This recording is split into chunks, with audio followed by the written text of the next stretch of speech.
कभी सोचा है इंडिया में कोई 15 मिनट की ट्रिप कैसी होती होगी? ये सुनने में ही मजाक लगता है ना। तो चलिए, आज हम शर्मा परिवार के साथ चलते हैं, जो एक ऐसे ही क्विक और रिलैक्सिंग वीकेंड गेटअवे पर निकलने की कोशिश कर रहे हैं। प्लान तो एकदम सिंपल था। एक छोटा आरामदायक वीकेंड गेटअवे। लेकिन कहते हैं ना, सबसे सिंपल प्लान ही सबसे ज्यादा गड़बड़ होते हैं।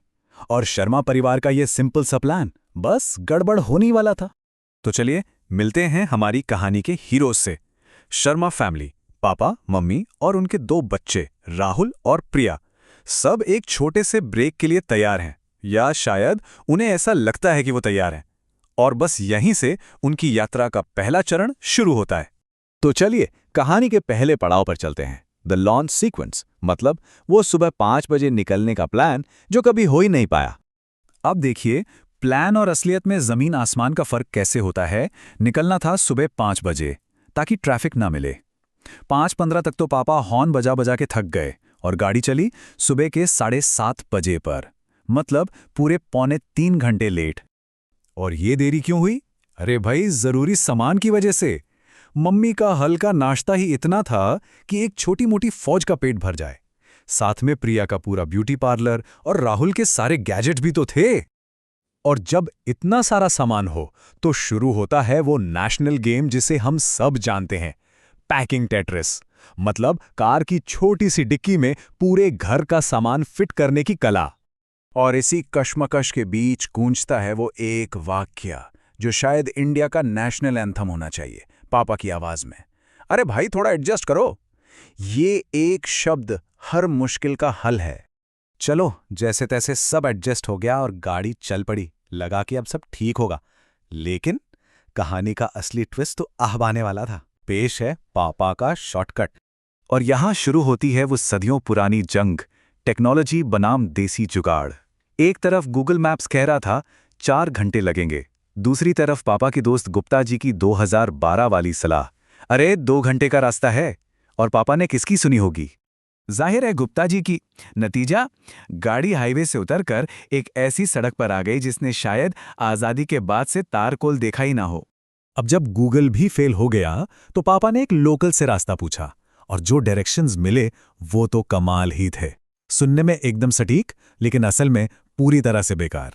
सब कुछ ठीक था, पेड़ भी मिल गया, लेकिन वो कुत्ता कहाँ था? मतलब सबसे जरूरी लैंडमार्क ही गायब। अब सोचिए क्या हाल हुआ होगा। वो बुरी तरह से खो चुके थे। खैर, भटकते भटकते आखिरकार शर्मा फैमिली अपनी मंजिल पर पहुंच ही गई। रिसॉर्ट का नाम था द गोल्डन पैराडाइज। लेकिन क्या वो सच में पैराडाइज था? अब देखते हैं कि वेबसाइट पर क्या दिखाया गया था और असल में उन्हें क्या मिला। चमचमाता हुआ इन्फिनिटी पूल? नहीं, एक बाल्टी जितना पूल, वो भी साफ हो रहा था। और माउंटेन व्यू? हाँ बिल्कुल, एक सीमेंट फैक्ट्री की चिमनी का व्यू था। और कमरे में पहुंचते ही मम्मी का CSI मोड ऑन हो गया, और ज्यादा टाइम नहीं लगा, उन्हें चादर पर एक बाल मिल गया। बस फिर क्या था, मैं यहां नहीं रुक रही, पापा मैनेजर को बुलाओ। तो ट्रिप का आखिरी पड़ाव। अब तक तो समझ ही गए होंगे कि ये भी शांत नहीं होने वाला। कहानी पहुंचती है डिनर, ड्रामा और घर वापसी तक। और अब आया डिनर का टाइम, मतलब एक और महाभारत। राहुल को पास्ता चाहिए था, प्रिया को एक गांव के बीच में सुशी, पापा को कुछ हल्का, और मम्मी, उन्हें तो गाड़ी में रखे थेपले ही खाने थे। अब वेटर भी बेचारा क्या करता। उसने एक ऐसा सॉल्यूशन दिया जो हर भारतीय रेस्टोरेंट के पास होता है। 4 अलग अलग नाम वाली, लेकिन दिखने और स्वाद में एक जैसी पनीर की सब्जियां। तो बस वापसी का सफर शुरू हुआ। सब थके हुए, थोड़े चिड़चिड़े, फोन की बैटरी भी खत्म। बिल्कुल एक टिपिकल इंडियन रोड ट्रिप का एंड। और इस सब के बीच पापा का दिमाग कैलकुलेटर बना हुआ था। उन्हें समझ आ गया था कि गुप्ता जी के उस शॉर्टकट ने 4 लीटर पेट्रोल ज्यादा फुकवा दिया है। लेकिन इसी थकान और खिटपिट के बीच कुछ ऐसा हुआ जिसने सब बदल दिया।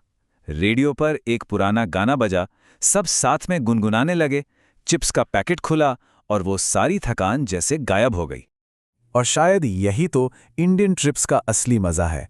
मंजिल कैसी भी हो, ये जो रास्ते में छोटे मोटे एडजस्टमेंट होते हैं ना, यही तो यादें बनती हैं। तो शर्मा परिवार के इस ग्रेट एडजस्ट एडवेंचर से हम क्या सीखते हैं? इस पूरी कहानी से सबसे बड़ा सबक क्या मिलता है? कहानी का सार बस इतना सा है, अगली बार गुप्ता जी कोई शॉर्टकट बताएं तो उन पर कभी भरोसा मत करना। शायद गूगल मैप्स ही बेहतर है।